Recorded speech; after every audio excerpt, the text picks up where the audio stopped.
था कि मैक्स अपना एंशिएंट सिविलाइजेशन का टेस्ट देकर बाहर आ गया था, जहां बाहर आने पर मास्टर हॉन्ग उसे लेने आते हैं और उससे टेस्ट के बारे में पूछते हैं, लेकिन मैक्स उन्हें ज्यादा कुछ नहीं बताता, जबकि वहां उसकी मुलाकात एक क्रिएचर से हुई थी जिसने मैक्स को मीटियोर स्टार का एक टोकन दिया था। साथ ही उसने मैक्स को टेस्ट पास करने की वजह से उसे कुछ खास चीजें भी दी थी और उसे कहा था कि उसे सबसे पहले अर्थ का सबसे ताकतवर वॉरियर बनना होगा, क्योंकि इस यूनिवर्स में बहुत सारी स्पीशीज है जो ह्यूमन से बहुत ताकतवर है और हो सकता है उनमें से कोई अर्थ पर अटैक कर दे। तो ये सब जानने के बाद मैक्स ने डिसाइड करा था कि वो यूनिवर्स का सबसे ताकतवर वॉरियर बन के रहेगा। लेकिन मैक्स ये बातें मास्टर हॉन्ग को नहीं बताता और अपने प्लेन आकर अपने पेरेंट्स के पास जाने लगता है। अब आगे तो इस पार्ट की शुरुआत में हम मैक्स को देखते हैं जो अपने फाइटर जेट की मदद से घर पर आ गया था, पर मैक्स जैसे ही घर पहुंचता है तो उसे मैक्स के घर की सिक्योरिटी टीम घेर लेती है, क्योंकि उन्हें लग रहा था कि मैक्स कोई अननोन पर्सन है। अब उन सिक्योरिटी टीम को देखकर मैक्स को कुछ भी समझ नहीं आता। तभी वह फायर हैमर टीम के कैप्टन आ जाता है और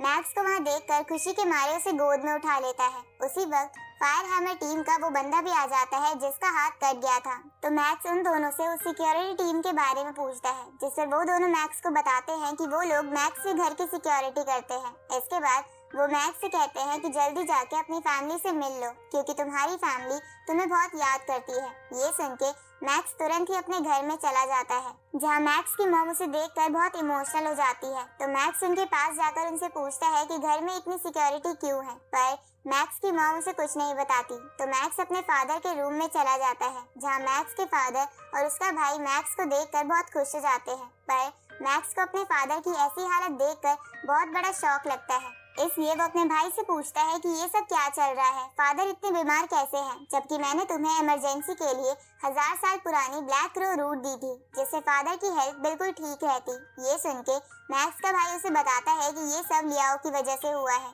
क्योंकि उसने HR अलायंस की मदद से हमारी फैमिली की हालत बद से बदतर कर दी थी। हालांकि वो हमें डायरेक्टली नहीं मार सकता था, पर हमको टॉर्चर करने के उसके मेथड्स किसी मर्डर से कम नहीं थे, इसलिए मेरे पास कोई चारा नहीं बचा और मैंने तुम्हारी दी हुई ब्लैक क्रो रूट को बेचकर बैंक वन कंपनी के शेयर्स खरीद लिए, जिसके बाद मैंने अपनी फैमिली को प्रोटेक्ट करने के लिए एक सिक्योरिटी टीम को भी हायर कर लिया। साथ ही जब फायर हैमर टीम के कैप्टन और उस मेंबर को हमारी हालत के बारे में पता चला तो वो भी अपने सारे असाइनमेंट छोड़कर हमारी सिक्योरिटी में लग गए। लेकिन लियाओ ने हार नहीं मानी और एक दिन जब हमारे पेरेंट्स घर वापस आ रहे थे तो लियाओ ने एक आदमी की मदद से हमारे फादर का एक्सीडेंट करवा दिया। ये सुन के मैक्स बहुत ज्यादा गुस्सा हो जाता है और तुरंत ही अपना ब्लैक गॉड आर्मर पहनकर घर से निकल जाता है, जहां वो रास्ते में उस क्रिएचर के दिए हुए उस कम्युनिकेशन डिवाइस और वॉर गॉड पैलेस की मदद से लियाओ और वेलिना की लोकेशन भी जान लेता है। इस तरह हम लियाओ और वेलिना को देखते हैं जो अपने प्राइवेट जेट के आने का वेट कर रहे थे,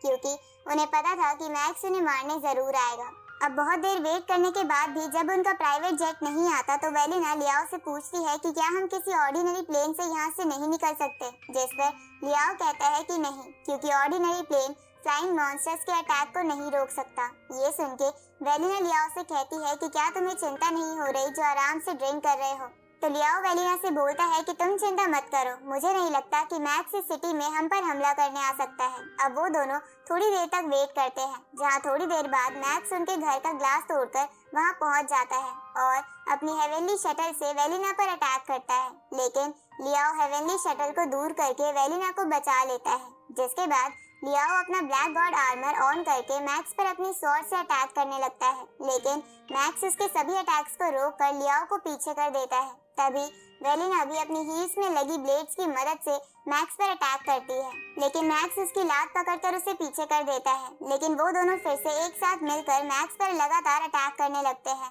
जहाँ लड़ते हुए वेलिना मैक्स को एक वायर की मदद से नीचे गिरा देती है, जिसके बाद लियाओ अपनी स्वॉर्ड का इस्तेमाल करके मैक्स के फेस पर अटैक करने लगता है, लेकिन मैक्स अपने स्पेशल नाइफ का इस्तेमाल करके उसे अपने से दूर कर देता है। पर लियाओ दोबारा अपनी स्वॉर्ड मैक्स के पेट में घुसाने की कोशिश करता है, लेकिन मैक्स उससे बच जाता है, जिसके बाद मैक्स लियाओ पर अटैक करके उसे घर की दीवार पर फेंक देता है, जहाँ लियाओ उस दीवार को तोड़ता हुआ बैल्कनी में गिर जाता है। तभी वेलिना चालाकी से मैक्स पर अटैक करती है, लेकिन मैक्स उसे भी बैल्कनी में फेंक देता है। अब मैक्स अपने स्पेशल नाइफ पर चलता हुआ बैल्कनी में आ जाता है और लियाओ से कहता है कि तुमने मेरी फैमिली को बहुत टॉर्चर किया है, इसलिए आज मैं तुम्हारा खेल खत्म कर दूंगा। ये सुन के लियाओ फिर से अपनी स्वॉर्ड उठाने की कोशिश करता है, लेकिन मैक्स अपनी स्पिरिचुअल पावर का इस्तेमाल करके लियाओ की स्वॉर्ड को उससे दूर कर देता है। जिसके बाद मैक्स अपने एक स्पिरिचुअल नाइफ का इस्तेमाल करके लियाओ के घुटने पर अटैक करता है, जिससे लियाओ को बहुत दर्द होता है। पर मैक्स नहीं रुकता और उस पर लगातार अलग अलग डायरेक्शन से अटैक करने लगता है, जिसकी वजह से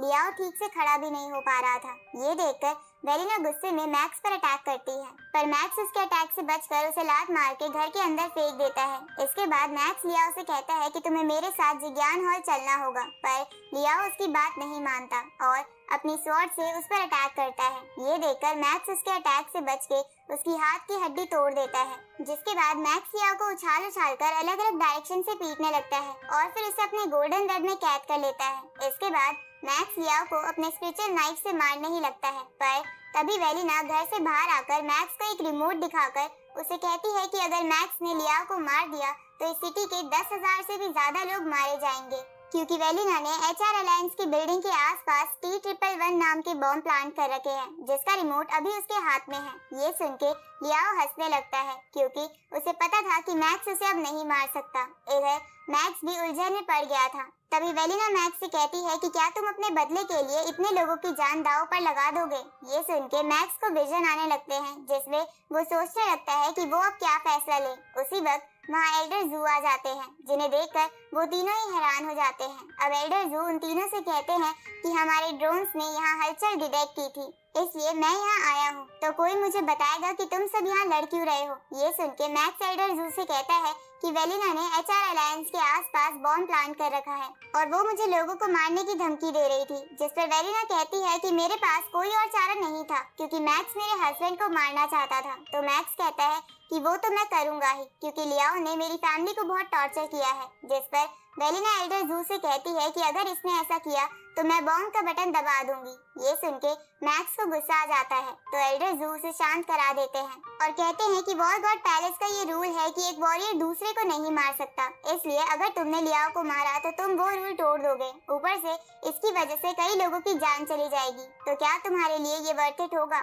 ये सुन के मैक्स लियाओ की तरफ देखता है, जो मुस्कुरा रहा था, पर मैक्स उसे इग्नोर करके लोगों की जान बचाने के लिए उसे अपने वेब से आजाद कर देता है। ये देखकर वेलिना भागते हुए लियाओ की तरफ जाती है। आगे एल्डर जू वेलिना और लियाओ से कहते हैं कि तुम दोनों ने कई लोगों की जान को खतरे में डाला है, इसलिए सिक्योरिटी ब्यूरो तुम्हारे मैटर को इन्वेस्टिगेट करेगी, पर उससे पहले तुम दोनों सारे बॉम्ब्स को डिफ्यूज कर दो, वरना तुम्हारी इस हरकत की वजह से तुम्हारे साथ पूरी बोलिनास फैमिली को पनिशमेंट मिलेगी। इसके बाद एल्डर जू मैक्स को धीरे से कहते हैं कि भले ही आज तुम लियाओ को वॉर गॉड पैलेस के रूल्स की वजह से नहीं मार पाए, पर तुम चिंता मत करो, कोर्ट लियाओ को जरूर सजा देगी, लेकिन उसके लिए सभी एविडेंस इकट्ठा करने होंगे। ये सुन के मैक्स वहाँ से चला जाता है, जहाँ वो जाने से पहले वेलिना से कहता है कि मैंने तुम्हें इस बार बहुत अंडर एस्टिमेट किया था, पर आगे से ऐसा नहीं होगा। अब मैक्स अपने घर की ओर जाने लगता है, जहाँ वह जाते हुए वो अपने भाई को कॉल करके पूछता है कि उनके घर को सिक्योरिटी दे रही कंपनी का नाम क्या है। आगे हम मैक्स के दोस्त को देखते हैं, जो मैक्स के घर आता है, जहाँ वो दोनों एक दूसरे को देखकर बहुत खुश हो जाते हैं। इसके बाद वो दोनों घर के अंदर चले जाते हैं, जहाँ मैक्स का दोस्त उसे बताता है कि मैंने वॉरियर बनने के बाद अपनी एक सिक्योरिटी एजेंसी खोल ली थी, जहाँ तुम्हारी फैमिली को प्रोटेक्ट करना ही मेरा पहला असाइनमेंट था। ये सुन के मैक्स उसे थैंक्स बोलते हुए उससे पूछता है कि क्या उसे ये काम करते हुए लियाओ या वेलिना के खिलाफ कोई सबूत मिला था। ये सुन के मैक्स का दोस्त उसे CCTV फुटेज दिखाते हुए कहता है कि तुम्हारे फादर पर कई बार हमले हुए और वो सभी अटैक्स बिल्कुल प्लान थे, यहाँ तक कि मेरी टीम को भी इस बात का पता नहीं चल पाता था, इसलिए मैंने आसपास की CCTV फुटेज इकट्ठा की और मुझे पता चला कि कुछ लोग तुम्हारी मॉम को भी तंग करा करते थे और वो लोग ऐसा इसलिए करते थे ताकि वो तुम्हारे पेरेंट्स के दिल में डर बैठा सके। ये सुन के मैक्स को गुस्सा आने लगता है, पर वो अपने आप को शांत करके अपने दोस्त से कहता है कि अगर तुम और मेरा भाई यहाँ नहीं होते तो मेरे पेरेंट्स ये सब नहीं झेल पाते। इसके बाद मैक्स अपने दोस्त से पूछता है कि क्या तुम्हें लियाओ और वेलिना के खिलाफ कोई डायरेक्ट एविडेंस मिला है, जिस पर मैक्स का दोस्त उसे कहता है कि मैंने और मेरी टीम ने लियाओ और वेलिना के सभी चमचों पर नजर रखी हुई है और जल्दी हमें कुछ न कुछ मिल ही जाएगा। रात को मैक्स एरिया 001 में जाता है, जहाँ जाते हुए वो सोचता है कि एक वक्त था जब लियाओ और वेलिना ने मेरे ऊपर इनाम रख रखा था, जिसकी वजह से मुझे सबसे छुप कर रहना पड़ता था, पर आज वेलिना और लियाओ दोनों ही मुझसे टक्कर नहीं ले सकते हैं। लेकिन पता नहीं मेरे सामने फ्यूचर में कौन सा खतरा आ जाए, क्योंकि उस क्रिएचर ने कहा था कि इस दुनिया में हम इंसानों के अलावा भी बहुत सी स्पीशीज हैं, तो हो सकता है उनमें से एक अर्थ पर आ जाए। इसलिए मुझे जल्द से जल्द अर्थ का सबसे ताकतवर वॉरियर बनना होगा। अब मैक्स उस क्रिएचर की दी हुई वो बुक देखने लगता है जिसमें हेवनली शटल के बारे में लिखा था, जहां मैक्स को वो बुक देखकर पता चलता है कि हेवनली शटल अटैक, डिफेंस और फ्लाई का काम करती है और हेवनली शटल की 3 अटैक्स, 3 डिफेंस और 3 शेप्स हैं। ये देखकर मैक्स डिसाइड करता है कि वो एक एक कर इन सभी शेप्स को सीखेगा। अब मैक्स जमीन पर आ जाता है और अपनी स्पिरिचुअल पावर का इस्तेमाल करके अपनी हेवनली शटल को कई सारे स्पिरिचुअल नाइफ्स में बांटकर उनकी मदद से ऑल ड्रिल नाम की पहली शेप बनाने में कामयाब हो जाता है, जिसके बाद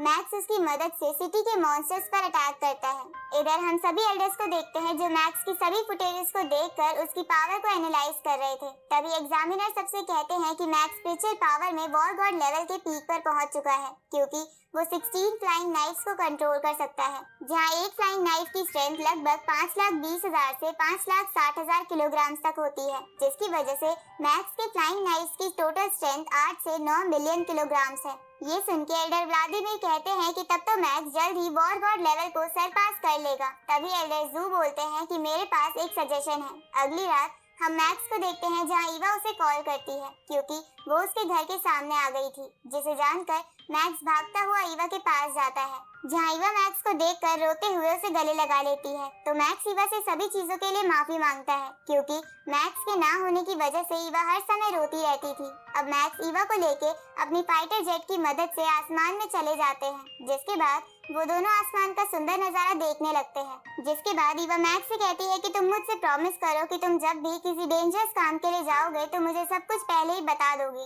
ये सुन के मैक्स ईवा से कहता है कि तुम चिंता मत करो, जिस पर ईवा मैक्स को रोते हुए गले लगा लेती है और उससे कहती है कि मुझे तुम्हारी हर समय चिंता होती रहती है, क्योंकि तुम मुझे कुछ भी नहीं बताते। ये सुन के मैक्स ईवा को प्रॉमिस कर देता है कि वो हर डेंजरस काम से पहले ईवा को सब कुछ बता देगा। इधर हम लियाओ और बेलेना को देखते हैं, जिन्हें लोगों की जिंदगी खतरे में डालने की वजह से पकड़कर हाई सिक्योरिटी के साथ इन्वेस्टिगेशन के लिए ले जाया जा रहा था। पर तभी लियाओ मुस्कुराने लगता है और इसी के साथ ये पार्ट यहीं खत्म होता है।